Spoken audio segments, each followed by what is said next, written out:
Unlock the secret to attracting anything you desire to yourself in 17 seconds. What I want to convey in this video is a concept that most of you are already familiar with. Our esteemed Abraham Hicks introduced it to the literature, and thanks to Esther Hicks, they made the whole world aware of it. I want to emphasize that this is a concept, essentially a metaphor.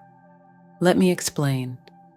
I know some of you are sitting there, setting the timer on your phone to 17 seconds or multiples, tapping your foot to keep the rhythm, or counting silently up to 17.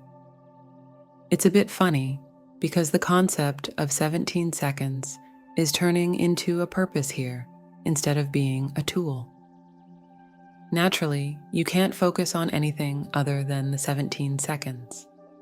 In this video, using the 17-second concept as a reference, I want to share a method that is positive, optimistic, mood-lifting, and can be a source of inspiration. It is incredibly effective. Quantum physics and mechanics teach us that there is only one existing time frame, and that is the present. Let's understand this first. The only time that can be the subject of manifestation is our current moment. Contrary to this, almost everyone places the realized version of their wish into a future they create in their minds. Designing the future is, of course, necessary. The ability to think abstractly has been one of the greatest factors that has set humanity apart and propelled its progress among other species.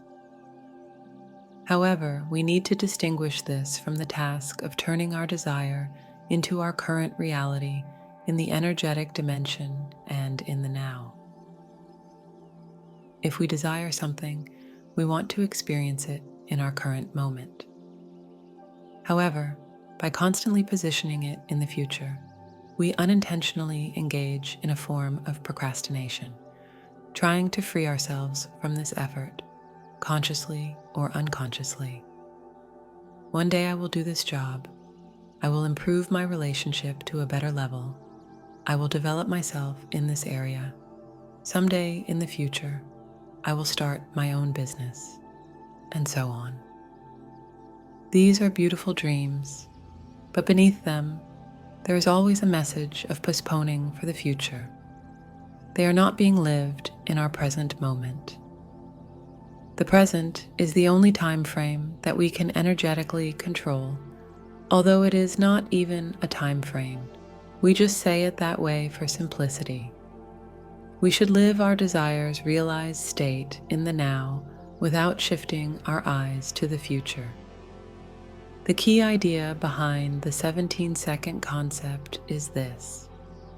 When this enriching, positive source thought can be received, what do I mean by source thought? Let me tell you what I don't mean. I don't mean the thought that someone will call me at 9 p.m. tonight. In fact, this becomes a limiting request rather than an enriching one. The thought, I am whole, happy, and joyful with love becomes a source thought. It includes a phone call, a WhatsApp message, and leaves the door open for many other beautiful possibilities. When we make a habit of applying this more inclusive way of thinking, you witness surprisingly accurate results with the 17-second paradigm. Of course, as possible as being surprised by something you are sure of. Everything that has been created is right here and right now. Everything you desire, the love you dreamed of, financial prosperity, the healthy version of your body, the house you want to own, it's all happening now and here. But the problem is that most of us can't see it. We can't align with it because we can't generate vibrations at that frequency. We can't resonate with what we desire. Everything vibrates at different frequencies. When you're not vibrating intensely enough, you can't see its realized state in the present moment.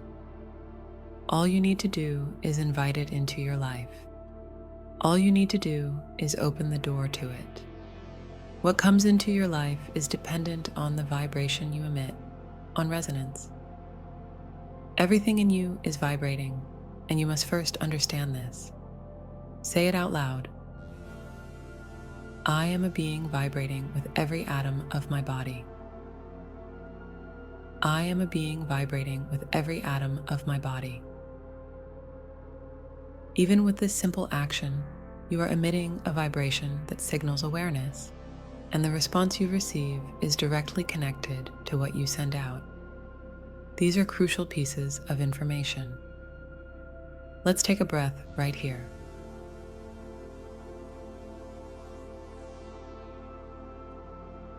Vibrationally, the message I send determines what will come back to you from the universe. It's that simple.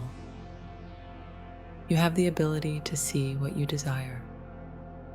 I'm not talking about the future here. I'm not even talking about visualization. I'm talking about an awakening, truly realizing that it already exists. But we are so busy. Inviting this reality into our lives, supposedly, we don't have time for that. We are busy with expressing the desire, continuing to spread the energy of lack, remaining in a state of hope, complaining. And incessantly, we continue to emit the vibrations of these mentioned states, sending signals and aligning with them. And as a result, we get more of the same in return. We often reflect our desires at a very low energy level. Our goal, our purpose, which has already been created and is in the state of reality, is here but invisible to us. You need to make this reality visible, the one you desire most, right there within reach. But when your vibration is not high enough, you cannot see it. Here, our task is to make the invisible visible. History has truly achieved this, filled with known and unknown heroes. Most of them were actually ordinary people, and the foundations of our current advancement are built on what they could see. Even the foundations of the internet that enable us to communicate with each other through this video right now are developed and branched based on someone being able to see what others couldn't. As I mentioned, the 17 seconds referred to by Abraham Hicks is a metaphor. It doesn't have to be exactly 17 seconds. You can reach that alignment in 15 seconds or after the 22nd second. Of course, labeling it as 17 seconds creates motivation. We cannot deny that. But what we need to do here is to let ourselves flow into the stream of positive experience. Moment by moment, in this collection of moments that is under our control and that we experience, we must align ourselves to a vibration more suitable for our desire than the previous moment. The only thing we have power over is now. The first moment of the day is a great opportunity to sow the seeds for your desires to sprout and bear fruit for the rest of the day. I'm talking about the very moment you open your eyes. It's that moment when your consciousness begins to awaken, and the first moment when blood circulation changes. A fantastic moment for planning the actions you will display throughout the day. You can start attracting everything you desire in that moment. Miracles cease to be miracles. It sets the energy in motion and makes the invisible visible. You start to see opportunities. Paths unfold before you for things that previously seemed unreachable. You witness doors opening right before your eyes. Whether you can see this or not is your choice. This is essentially what is meant by the focus on 17 seconds. I'm giving you a simple formula. You don't need to keep a stopwatch. If you can stay connected to the positive, optimistic source within you, let it be 15 seconds.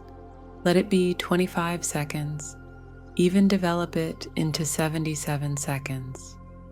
Rather than counting seconds and focusing your energy on that, shift your focus to the energies from the source of your inner wealth. Develop the muscle of this ability. It becomes easier day by day, and witnessing your desire manifesting in your life becomes ordinary for you. Find an anchor or trigger that puts you in that mode and makes it easier for you when you wake up. It can be an object or a phone application. Personally, I use a simple app called Habits, where I add my routines, and ticking off one there every day is my trigger. I combined it with the "don't break the chain" method. Because I did it the day before, I'm doing it again this morning, and it goes on like a chain. It's a very effective method for me. You can find and apply different methods from your own life. Keep a book that inspires you in a place you can see it right when you wake up. Change your phone wallpaper, and so on. Just make sure it serves its purpose, reminds you, helps you form a habit. Yes, sometimes you keep doing it just because you're doing it. But it has a positive impact on your life, and your desire becomes visible. You wake up in bed without counting seconds, shifting your focus from form to essence, calling energies from the source. It's like the old saying, getting up on the right side of the bed. When you do this, goodness finds you. Your ability to see opportunities increases, and opportunities come to you anyway. Monetary energies flow towards you, and the right people come into your life. Sometimes laziness kicks in, but you just start, see how the rest follows. Start with 3 seconds, for example, if you are fixated on seconds. Anyway, you end up doing more. The important thing is to grasp the essence of the work. It takes a solid form when combined with the subconscious, as long as you continue to do it consistently. You can also do this in the shower. As water flows from head to toe, you bring yourself to that vibration level, merging with the energy of water. Try this, and you'll see that it works. Trust me. When you do what I said, everything you couldn't see becomes visible in your life, because you're raising your vibration and aligning with the abundance energy of high vibration. When you start applying what I said, looking at what you've accomplished at the end of the day, the beauties life has brought to you, and assessing how productively you spent your day, entering that bed with a conscience as light as a feather, that's priceless. Thank you for watching. If you found the video helpful, don't forget to like and subscribe to the channel. Take care of yourself. Glad you're here.